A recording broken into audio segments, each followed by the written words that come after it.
हरे कृष्ण। ग्रंथराज श्रीमद् भागवतम स्कंद 1 अध्याय 6। इसका शीर्षक है नारद तथा व्यासदेव का संवाद। श्री सूत उवाच एवं निशम्य भगवान् देवर्षिर्जन्म कर्म च भूयः प्रपक्षतं ब्रह्मन् व्यासः सत्यवती सुतः। सूत ने कहा, हे ब्राह्मणों, इस तरह श्री नारद के जन्म तथा कार्यकलापों के विषय में सब कुछ सुन लेने के बाद ईश्वर के अवतार तथा सत्यवती के पुत्र श्री व्यासदेव ने इस प्रकार पूछा। श्री व्यास उवाच भिक्षुर्भिर्विप्रवसिते विज्ञानाद्वेष्टभित्सव वर्तमानो वयस्याद्ये ततः किं करोद् भवान्। श्री व्यासदेव ने नारद जी से कहा, आपने उन महामुनियों के चले जाने पर क्या किया जिन्होंने आपके इस जन्म के प्रारंभ होने से पूर्व आपको दिव्य वैज्ञानिक ज्ञान प्रदान किया था। स्वयंभुव कयावृत्या वर्तितं ते परम वयः कथं चेदमुदश्राक्षी काले प्राप्ते कलेवरम। हे ब्रह्मा के पुत्र, आपने दीक्षा लेने के बाद किस प्रकार जीवन बिताया और यथा समय अपने पुराने शरीर को त्याग कर आपने यह शरीर कैसे प्राप्त किया। प्राकल्प विषयामेतां स्मृतिं ते मुनि सत्तमा न वेश व्यवधात काल एष सर्व निराकृतिः। हे महामुनि, समय आने पर काल हर वस्तु का संहार कर देता है। अतएव यह कैसे संभव हुआ कि यह विषय जो ब्रह्मा के इस दिन के पूर्व घटित हो चुका है अब भी आपकी स्मृति में काल के द्वारा अप्रभावित जैसे का तैसा बना हुआ है। नारद उवाच भिक्षु विप्रवसिते विज्ञानाद्वेष्टभिर्मम वर्तमानो व्यवस्याद्ये तथा एतद् कारशम्। श्री नारद ने कहा, जिन महर्षियों ने मुझे आध्यात्म का व्यवहारिक ज्ञान प्रदान किया था वे अन्य स्थानों को चले गए और मुझे इस प्रकार से अपना जीवन बिताना पड़ा। एकात्मजा में जननी योषिन्मूढ़ा च किंकरी मयि आत्मजे नन्यगतौ चक्रे स्नेहानुबंधनम। मैं अपनी माता का इकलौता पुत्र था। वह न केवल भोली भाली स्त्री थी अपितु दासी भी थी। क्योंकि मैं उसकी एकमात्र संतान था अतः उसकी रक्षा का कोई अन्य साधन नहीं था। अतः उसने मुझे अपने स्नेह पाश में बांध रखा था। सात्वतंत्रा न कल्पाशी द्योगक्षेमं ममेक्षति ईशस्य हि वसे लोको योषादारुमयी यथा। वह मेरा लालन पालन अच्छी तरह करना चाहती थी, लेकिन पराश्रित होने के कारण वह मेरे लिए कुछ भी नहीं कर पाती थी। यह संसार परमेश्वर के पूर्ण नियंत्रण में है। अतएव प्रत्येक व्यक्ति कठपुतली नचाने वाले के हाथ में किसी काठ की गुड़िया के समान है। अहम च तद ब्रह्म कुले उशीवांस्तदुपेक्षया दिग्देश कालाव्युत्पन्नो बालकः पंचहायनः। मैं केवल 5 वर्ष का बालक था तो एक ब्राह्मण की पाठशाला में रहता था। मैं अपनी माता के स्नेह पर आश्रित था और मुझे विभिन्न क्षेत्रों का कोई अनुभव नहीं था। एकदा निर्गतां गेहा द्युहन्ति निशिमा गां पथि सर्पो दशत्पदा स्पष्टः कृपणां कालचोदितः। एक बार जब मेरी माँ बेचारी रात्रि के समय गाय धोने जा रही थी तो परम काल से प्रेरित एक सर्प ने मेरी माता के पांव में ढस लिया। तदा तदहमीशस्य भक्तानां समभीत्सतः अनुग्रहं मन्यमानः प्रातिष्ठं दिशमुत्तराम्। मैंने उसे भगवान की विशेष कृपा माना क्योंकि वे अपने भक्तों का भला चाहने वाले हैं और इस प्रकार सोचता हुआ मैं उत्तर की ओर चल पड़ा। स्फीतान् जनपदांस्तत्र पुरग्राम व्रजाकरान् खेटखर्वटवाटीश्च वनायुपवनानि च। प्रस्थान करने के बाद मैं अनेक समृद्ध जनपदों, नगरों, गांवों, पशु क्षेत्रों, खानों, खेतों, घाटियों, पुष्पवाटिकाओं, पौधशालाओं तथा प्राकृतिक जंगलों से होकर गुजरा। चित्रधातु विचित्राद्रि निभ भग्न भुजद्रुमान् जलाशयान् जीवजलान् नलिनीः सुरसेविताः चित्रस्तवनैः पत्ररथैर्विभ्रमद्भ्रमरश्रियः। मैं सोने, चांदी और तांबे जैसे विभिन्न खनिजों के आगारों से परिपूर्ण पर्वतों और सुंदर कमलों से पूर्ण जलाशयों से युक्त भूभागों को पार करता रहा, जो स्वर्ग के वासियों के उपयुक्त थे और मदांध भौरों और चहचहाते पक्षियों से सुशोभित थे। नलवेणु सरस्तन बन्कुलकीचक गह्वरम एक एकातियातोऽहं द्राक्षं विपिनं महत् घोरं प्रतिभयाकारं व्यालोलुकशिवाजिरम्। तब मैं अनेक जंगलों से होकर अकेला गया, जो नरकटों, बांसों, सरपतों, कुशों, अपतरणों और गह्वरों से परिपूर्ण थे और जिनसे अकेले निकल पाना कठिन था। मैंने अत्यंत सघन, अंधकारपूर्ण और अत्यधिक भयावने जंगल देखे, जो सर्पों, उल्लुओं और सियारों की क्रीड़ा स्थली बने हुए थे। परिश्रांतेन्द्रियात्माहं त्र्यट्परितो बुभुक्षितः स्नात्वा पीत्वा हृदे नद्या उपस्पृष्टो गतश्रमः। इस प्रकार विचरण करते हुए मैं तन और मन से थक गया और प्यासा और भूखा भी था। अतः मैंने एक सरोवर में स्नान किया और जल भी पिया। जल स्पर्श से मेरी थकान जाती रही। तस्मिन् निर्मनुजेरण्ये पिप्पलोपस्थवाश्रितः आत्मनात्मानमास्मत्थं यथा श्रुतमचिन्तयम्। उसके पश्चात उस वीरान जंगल में एक पीपल वृक्ष की छाया में बैठकर मैं अपनी बुद्धि से अपने अंतःकरण में स्थित परमात्मा का वैसे ही ध्यान करने लगा, जिस प्रकार मैंने मुक्तात्माओं से सीखा था। ध्याययत् चरणाम्भोजं भावनिर्जित चेतसा औत्कण्ठ्या शुक्लाक्षस्य हद्यासीन्मे शनैर्हरिः।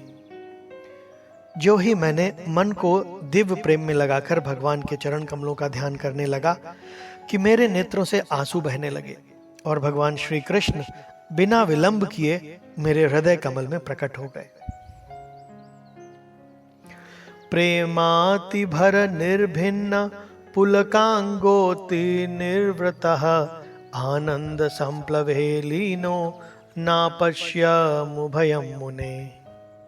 हे व्यासदेव, उस समय प्रसन्नता की अनुभूति होने के कारण मेरे शरीर का अंग प्रत्यंग पुलकित हो उठा।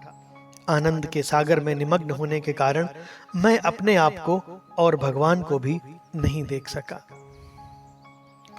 रूपम भगवतो यत् मनः कांतं सुचापहम् अपश्यन् सहसोतस्थे वैलकल्वाद्युर्मना इव। भगवान का दिव्य रूप जैसा कि वह है, मन की इच्छा को पूरा करता है और समस्त मानसिक संतापों को तुरंत दूर करने वाला है। अतः उस रूप के खो जाने पर मैं व्याकुल होकर उठ खड़ा हुआ, जैसा कि प्रायः अपने अभीष्ट के खो जाने पर होता है।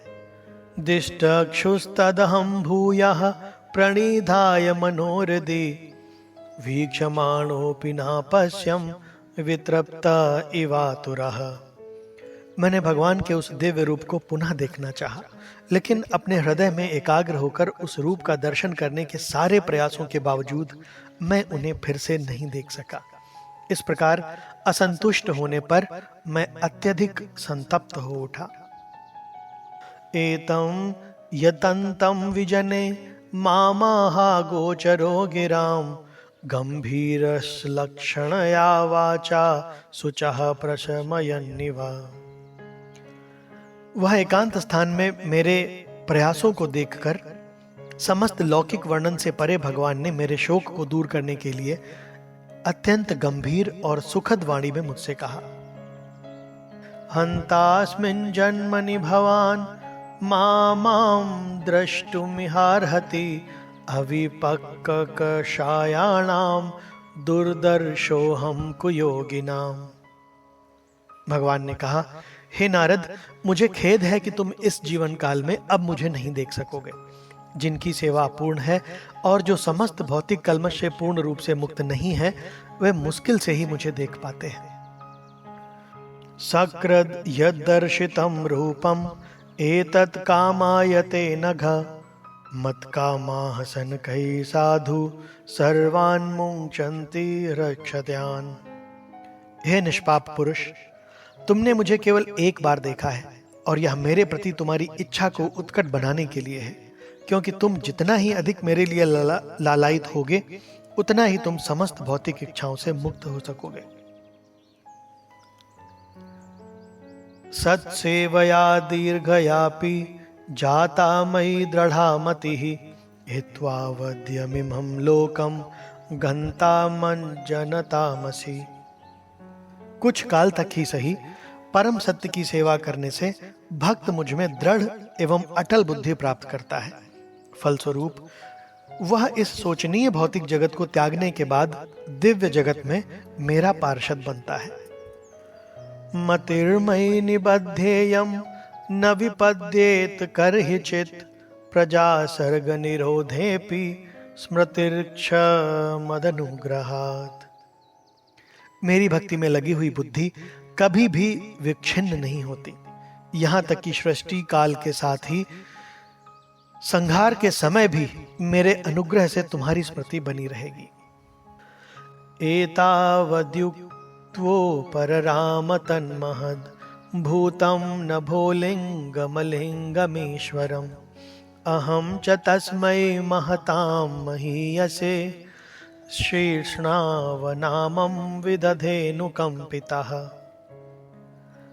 तब शब्द से व्यक्त और नेत्रों से अदृश्य उन नितांत आश्चर्यमय परम पुरुष ने बोलना बंद कर दिया। मैंने कृतज्ञता का अनुभव करते हुए शीश झुकाकर उन्हें प्रणाम किया।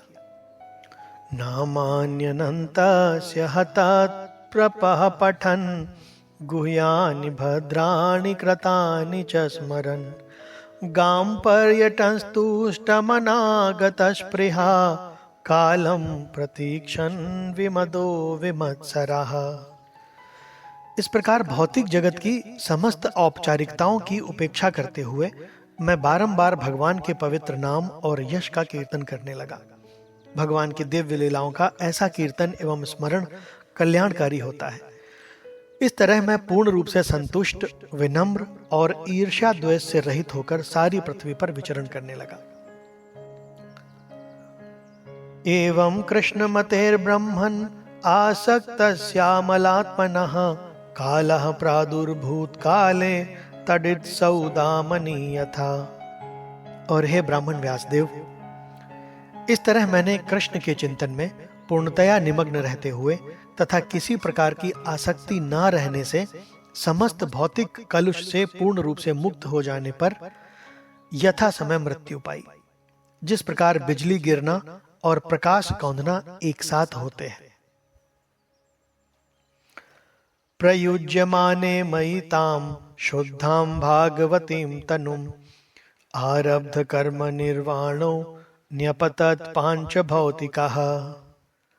भगवान के पार्षद के लिए उपयुक्त दिव्य शरीर पाकर मैंने 5 भौतिक तत्वों से बने शरीर को त्याग दिया और इस तरह कर्म के सारे अर्जित फल समाप्त हो गए। कल्पांत इदमादाय सयाने भस्युदन्वतः शिशैशोरनुप्राणं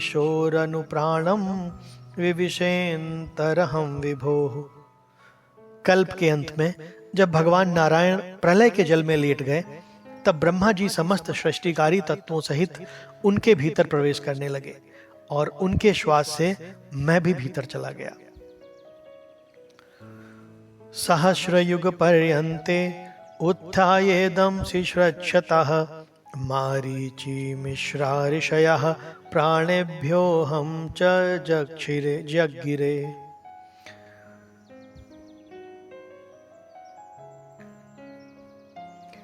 4 अरब 32 करोड़ इतने सौर वर्षों के बाद जब भगवान की इच्छा से ब्रह्मा पुनः सृष्टि करने के लिए जागे, तो मरीचि, अंगिरा, अत्रि इत्यादि सारे ऋषि भगवान के दिव्य शरीर से उत्पन्न हुए और उन्हीं के साथ साथ मैं भी प्रकट हुआ।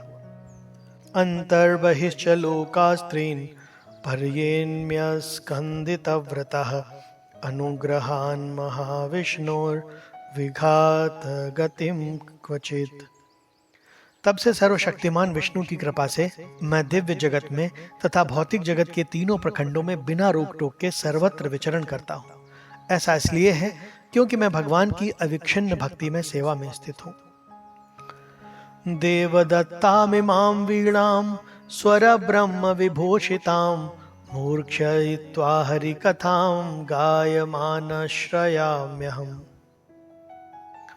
और इस तरह मैं भगवान की महिमा के दिव्य संदेश का निरंतर गायन करते हुए और इस वीणा को झंकृत करते हुए विचरण करता रहता हूँ, जो दिव्य ध्वनि से पूरित है और जिसे भगवान कृष्ण ने मुझे दिया है। प्रगायतः स्ववीर्याणि तीर्थपाद प्रियश्रवाः आहूत इव मे शीघ्रं दर्शनम याति चेतसि। जो ही मैं भगवान श्री कृष्ण की सुमधुर महिमा की पवित्र लीलाओं का कीर्तन करना प्रारंभ करता हूँ, त्यों ही मेरे हृदय स्थल में प्रकट हो जाते हैं, मानो उनको बुलाया गया हो।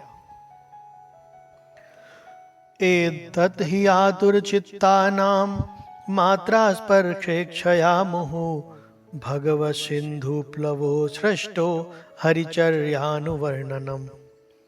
यह मेरा निजी अनुभव है कि जो लोग विषय वस्तुओं से संपर्क की इच्छा रखने के कारण सदैव चिंताग्रस्त रहते हैं, वे भगवान की दिव्य लीलाओं के निरंतर कीर्तन रूपी सर्वाधिक उपयुक्त नौका पर चढ़कर अज्ञान रूपी सागर को पार कर सकते हैं। यमादिभिर्योगपथै कामलोभहतो मुहुः मुकुंद सेवया यद्वत् तात्मार्धान शाम्यति।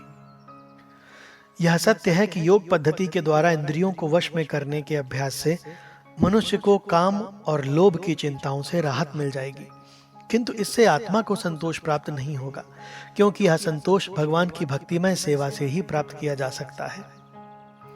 सर्वं तदिदमाख्यातं यत् पृष्टोऽहं त्वया नघा जन्म कर्म रहस्यं मे भवतश्चात्मतोषणम्। हे व्यासदेव, तुम समस्त पापों से मुक्त हो। इस तरह जैसा तुमने पूछा उसी के अनुसार मैंने अपने जन्म और आत्म साक्षात्कार के लिए किए गए कर्मों की व्याख्या की है। यह तुम्हारे आत्म संतोष के लिए भी लाभप्रद होगा। सूत उवाच एवं संभाष्य भगवान नारदो वासवी सुतम् आमंत्र वीणां रमयन् यतो यादृक्षिको मुनिः। सूत गोस्वामी ने कहा, इस प्रकार व्यासदेव को संबोधित करके नारद मुनि ने उनसे विदा ली और अपनी वीणा को झंकृत करते हुए वे अपनी उन्मुक्त इच्छा के अनुसार विचरण करने के लिए चले गए। अहो देवर्षिर्धन्योऽयं यत्कीर्तिं शांग्रधन्वनः गायन्माद्यन्निदं तंत्र्या रमयत्यातुरं जगत्। देवर्षि नारद धन्य है, क्योंकि वे भगवान की लीलाओं का यशोगान करते हैं और ऐसा करते हुए वे स्वयं तो आनंद लूटते ही हैं और ब्रह्मांड के समस्त संतप्त जीवों को भी अभिप्रेरणा प्रदान करते हैं। इस प्रकार श्रीमद् भागवतम के प्रथम स्कंद के अंतर्गत नारद तथा व्यासदेव का संवाद नाम का 6ठा अध्याय संपूर्ण हुआ। श्रीमद् भागवत महापुराण की जय। हरे कृष्णा कृष्ण कृष्णा हरे हरे, हरे राम राम राम हरे हरे।